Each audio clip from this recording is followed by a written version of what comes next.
From the national newsroom of the Canadian Press, I'm Karen Rebo. Donald Trump was celebrated last night at the Republican National Convention by former rivals who just months ago leveled harsh critiques about him. Those giving speeches included Florida Governor Ron DeSantis, who dusted off a 1989 movie reference to attack current President Joe Biden. We need a commander-in-chief who can lead 24 hours a day and 7 days a week. America cannot afford 4 more years of a weekend at Bernie's presidency.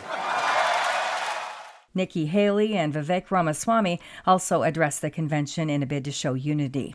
Now, former President Trump was separated from supporters by his Secret Service detail as he walked onto the floor of the Republican National Convention. His ear still bandaged from Saturday's attempt on his life, Trump closely hugged the wall. And instead of handshakes or hellos, he offered fist pumps until he climbed the stairs and reached his sectioned-off seats in the Milwaukee arena. The stepped-up security posture underscores the new reality facing Trump after a gunman opened fire at his campaign rally in Pennsylvania. Canada's 13 premiers are wrapping up their 3-day summer meeting of the Council of the Federation today in Halifax. An interim joint statement says key priorities that have been discussed at the conference so far include housing, affordability and skills training, and strategic infrastructure. Also, emergency preparedness and response. About 5,000 homes and businesses in the Greater Toronto area are still without power this morning after torrential rain battered Canada's largest city yesterday. Toronto firefighters rescued 14 people from their flooded-out cars on the Don Valley Parkway, an expressway into the city's core. Even after the floodwaters recede, Toronto's city manager said it could be several hours to clear the debris, even longer if there's any damage. We activated early on this. We knew that the rain was going to come. Certainly the volumes of rain were beyond what was predicted. At the heart of the city's downtown, flooding at Union Station pooled in the concourse areas and forced subway trains to bypass the station. The Toronto and Region Conservation Authority says more than 100 millimeters of rain fell in some pockets. Jason White, The Canadian Press, Toronto.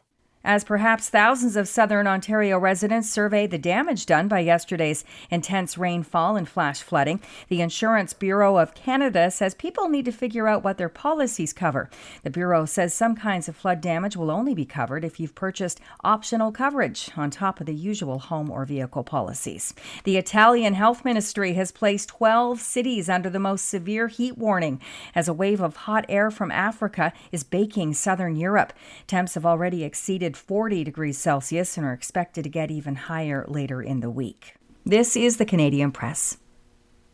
In sports, for the 10th time in 11 Major League Baseball All-Star games, the American League has taken the win. All-Star MVP Jarren Duran of the Boston Red Sox hit a tie-breaking 2-run homer in the 5th inning that lifted the AL over the National League 5-3 at last night's All-Star game in steamy hot Arlington, Texas.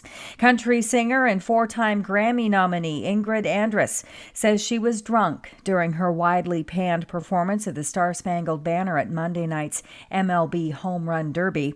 The 32-year-old singer posted a statement apologizing for her shaky performance and said she will be seeking treatment. The Dallas Mavericks' Kyrie Irving broke his hand during an off-season workout and has had surgery. Irving and Luka Doncic led the Mavericks to the NBA Finals in their first full season together. Boston won the title series in 5 games. From the Canadian Press, I'm Karen Rebo. Thanks for listening. Don't forget to follow and subscribe. For more of today's top stories, visit thecanadianpressnews.ca.